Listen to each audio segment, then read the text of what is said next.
WBUR Podcasts, Boston.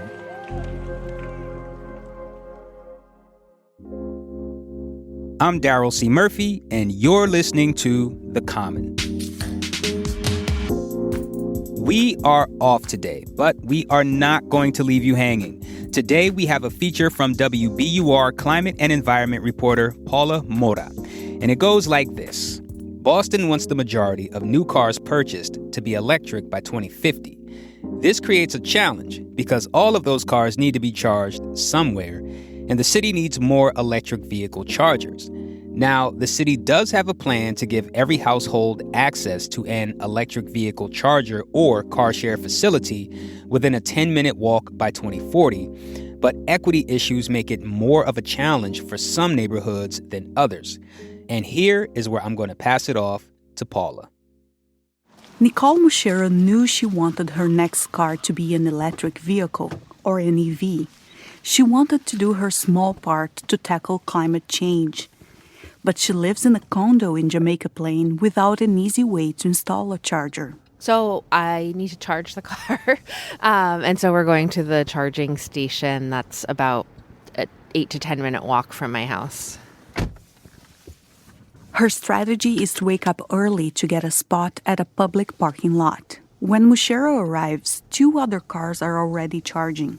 She gets the last plug that is available.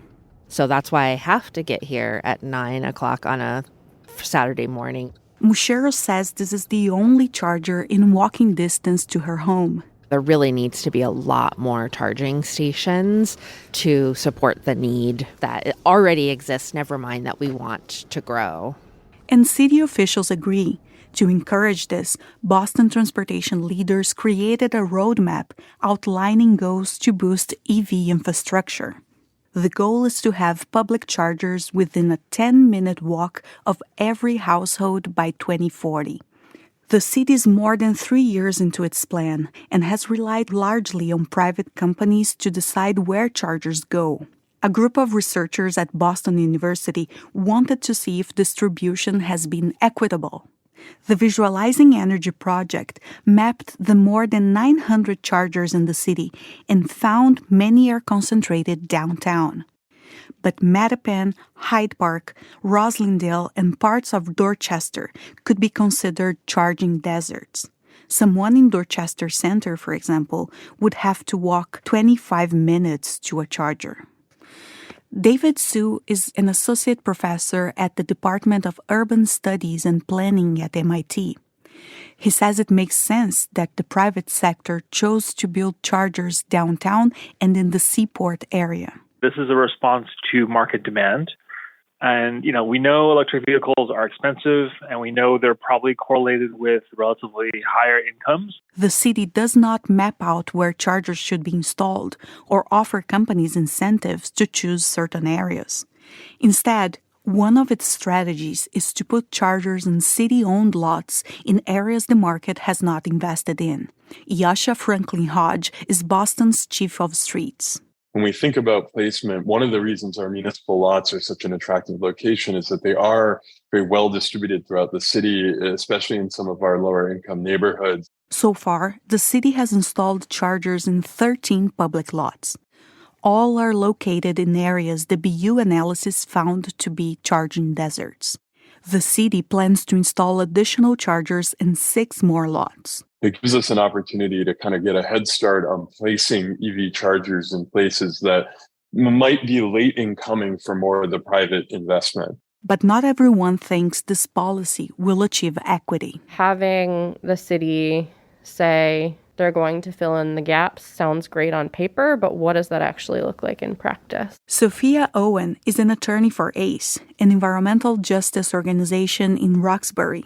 She says that policies that roll out infrastructure unevenly perpetuate race and income disparities. She also worries that building EV chargers could attract wealthier people and drive up housing prices. Also, just how are we thinking about planning in a way that's not going to result in gentrification and displacement? Owen says chargers are only one piece of the puzzle. The neighborhood needs electric public transportation and more financial assistance to help people buy EVs. And to make EVs work for people without home chargers, experts say fast chargers are critical. While the city has more than 900 chargers, most take up to 10 hours to charge. Fast chargers take less than an hour, but so far the city only has a few dozen of them, just 13% of its goal. But more chargers are coming soon. The State Department of Public Utilities approved a $400 million plan to develop more electrical capacity and install more chargers. Kathleen Connors is the president of Votrek, a charger installation company that has worked with the city of Boston.